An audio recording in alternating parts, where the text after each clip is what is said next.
Hello everyone, ఈరోజు మనం ఉప్మా చేసుకోవడానికి నేను ఇక్కడ 1 కప్ రవ్వ తీసుకున్నాను. ఇప్పుడు దీన్ని మనం బాండీలో వేసుకొని ఫ్రై చేసుకుందాం. ఇప్పుడు మనం ఈ బాండీని గ్యాస్ మీద పెట్టి ఫ్రై చేసుకుందాం.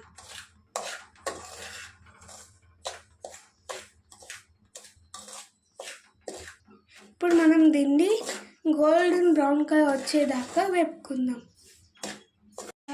ఈ రవ్వ ఈ కలర్లోకి వచ్చేదాకా ఇలా వేపుకొని ఇలా వేగిన తర్వాత మనం ప్లేట్లో వేసుకుందాం. మనం రవ్వని ప్లేట్లో ట్రాన్స్ఫర్ చేసుకున్నాక అదే బాండీలో ఆయిల్ వేసుకొని కొంచెం నెయ్యి కూడా వేసుకుందాం. ఇలా నెయ్యి కరిగిన తర్వాత మనం కొంచెం ఆవాలు వేసుకుందాం.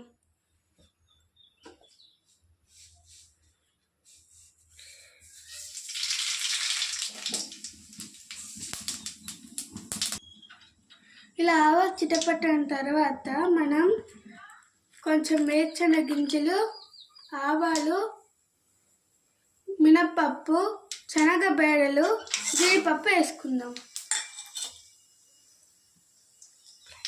ఇప్పుడు దీన్ని మనం ఫ్రై చేసుకుందాం.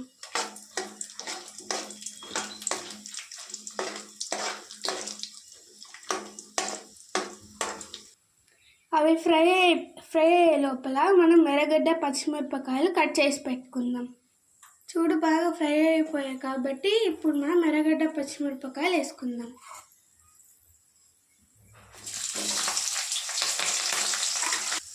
ఎర్రగడ్డ తొందరగా కుక్ అవ్వాలంటే మనం కొంచెం సాల్ట్ వేసుకుందాం. ఇలా 80% ఫ్రై అయితే చాలు. ఇప్పుడు మనం ఏ కప్తో రవ్వ వేసుకున్నామో ఆ కప్తోనే మనం 3 కప్పులు నీళ్ళు వేసుకుందాం. ఈ గ్లాసులోనే మనం 1 కప్ రవ్వ వేసుకున్నాం కాబట్టి ఇదే గ్లాసులో మనం 3 గ్లాసులు నీళ్ళు వేసుకుందాం.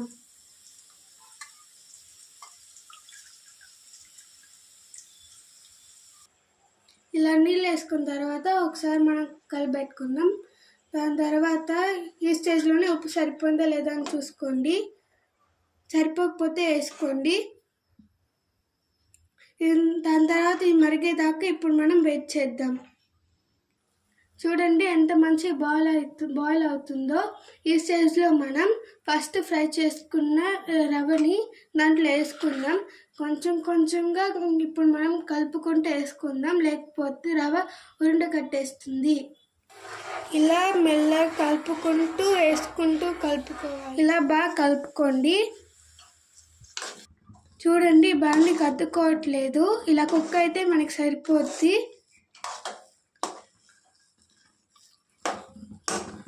చూడండి, బాండీ కత్తుకోవట్లేదు. ఈ స్టేజ్లో మనం స్టవ్ ఆఫ్ చేసుకుందాం. వేడి వేడి ఉప్మా రెడీ. చూడండి ఎంత మంచిగా కుక్ అయిందో. Thank you.